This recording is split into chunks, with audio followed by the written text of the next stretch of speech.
Assalamualaikum warahmatullahi wabarakatuh. Jumpa lagi bersama Nanang PKH ya.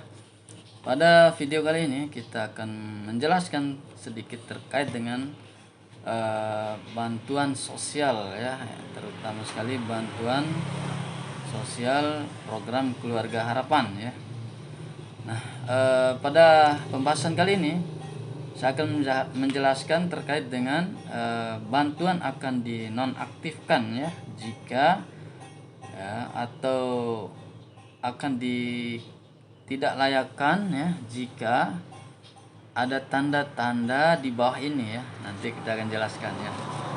Jadi bantuan akan dinonaktifkan atau akan dilakukan ketidaklayakan jika ada tanda-tanda di bawah ini ya. Coba kita lihat ya. Yang pertama, tentu bantuan ini adalah diperuntukkan untuk masyarakat yang kurang mampu ya, atau masyarakat miskin, atau lebih sangat miskin lagi, atau juga orang-orang yang rentan terhadap kemiskinan ya. Nah, maka ini perlu dibantu dengan program ini. Nah, kalau dia sudah tergolong sejahtera ya, maka dia akan dilakukan ketidaklayakan atau akan di stopkan bantuannya. Tentunya harus melalui proses ya, melalui proses di lapangan ya. Nah, ini yang pertama ya, ketika keluarga tersebut sejahtera atau mampu, maka akan dinonaktifkan, akan di stop atau dilakukan ketidaklayakan sebagai penerima bantuan sosial. Oke, itu yang pertama. Yang kedua, keluarga tersebut termasuk ASN, PNS ya, TNI, Polri ya, atau mungkin sekarang ini juga P3K ya. Nah, ini semua akan dilakukan atau dinonaktifkan bantuannya ya jika terdapat orang-orang tersebut ya, PNS, TNI, Polri ya, atau P3K yang gajinya bersumber dari APBN.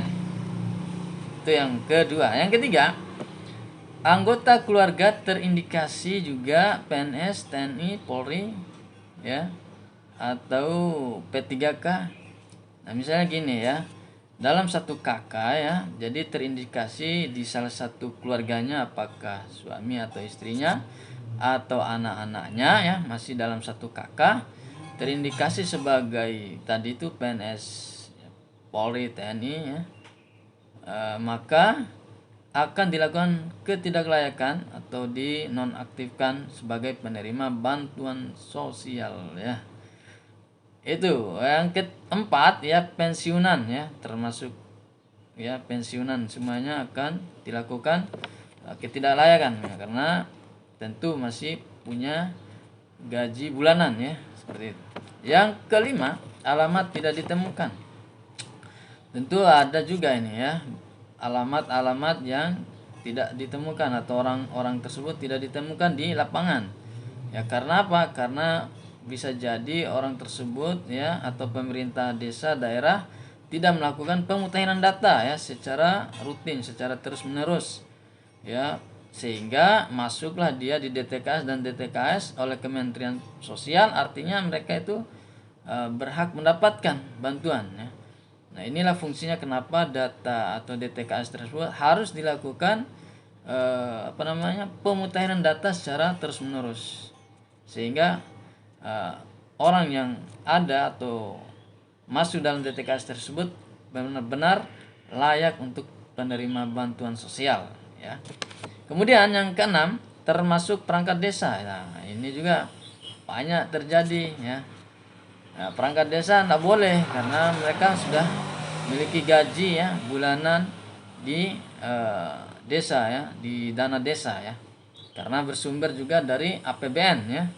Nah, ini tidak boleh juga ya untuk mendapatkan bantuan sosial ya.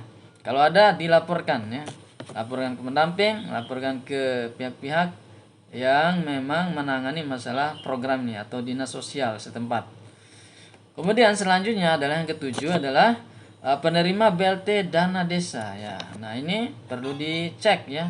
Kalau dia sebagai penerima BLT dana desa tidak boleh lagi ya untuk mendapatkan PKH atau sembako ya.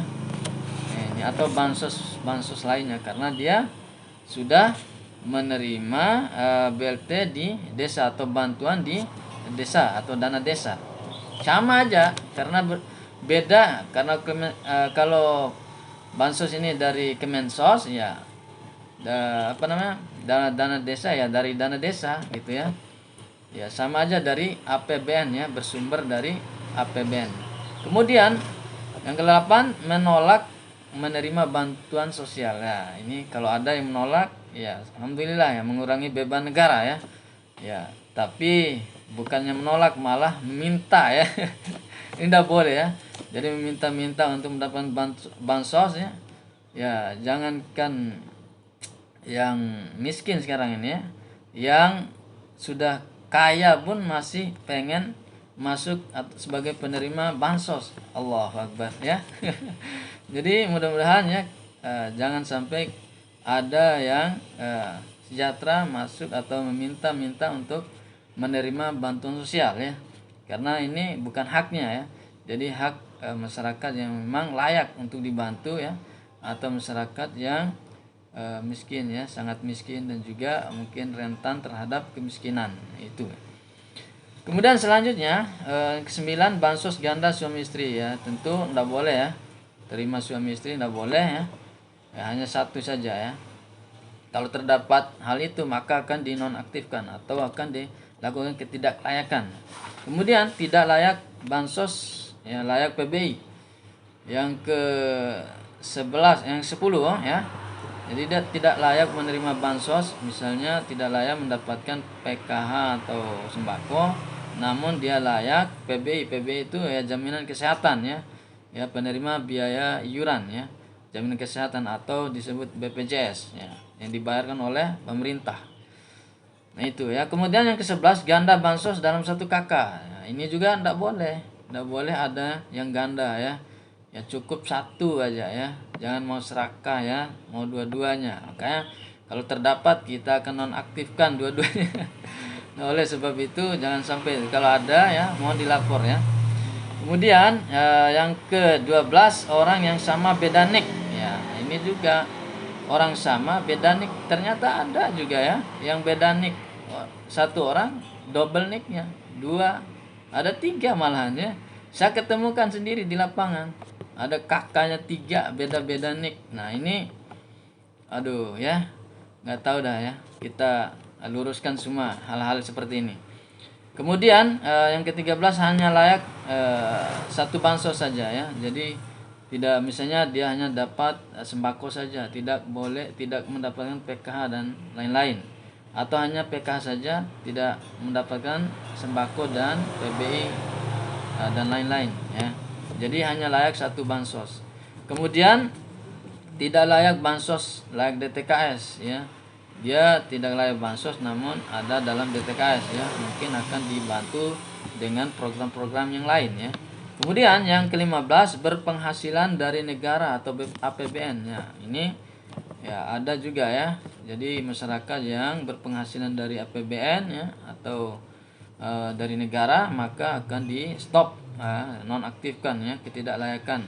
Kemudian penghasilannya di atas UMR atau UMK ya. Masa gajinya di atas UMK masih dapat atau layak mendapatkan bansos. Nah ini kan enggak enggak bagus lah ya.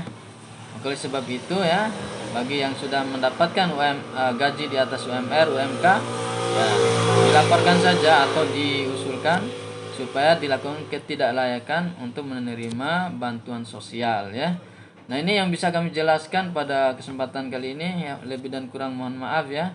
Billahi taufik wal hidayah. Wassalamualaikum warahmatullahi wabarakatuh.